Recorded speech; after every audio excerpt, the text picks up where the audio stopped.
Hi అండి. నమస్తే. Welcome to Meena garden vlogs. అందరూ బాగున్నారా? నేను కూడా బాగున్నానండి. అయితే ఈరోజు వీడియోలో ఒక మంచి చిట్కా అయితే చెప్పుకోబోతున్నాము. ఇంతకీ ఆ చిట్కా ఏంటి అంటే ఆనపపాదు, బీరపాదు ఇలా పాదు జాతులన్నిటికీ కూడా ఒక మంచి చిట్కా అయితే చేయబోతున్నాను చూసేయండి.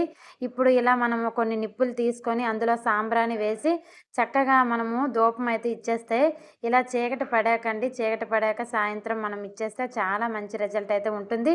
నేనైతే ఆనపపాదుకైతే ఇస్తున్నానండి. పిందెలు చాలా వస్తున్నాయి కానీ పడిపోతూ ఉన్నాయన్నమాట. ఇలా ఈ పరిహారం మనం చేస్తే చాలా మంచిగా రిజల్ట్ అయితే ఉంటుంది. చక్కగా పిందెలైతే పడిపోవన్నమాట.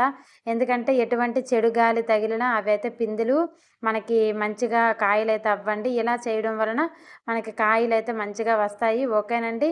ఇలా ఎవరైనా సరే పిందెలు పడిపోతూ ఉంటే ఈ చిట్కా అయితే చేయండి. ఓకేనండి. వీడియో నచ్చిందని అనుకుంటున్నాను. నచ్చితే లైక్ చేయండి. మరిన్ని వీడియోస్ కోసం మన ఛానల్ని సబ్స్క్రైబ్ చేసుకోండి. Bye bye.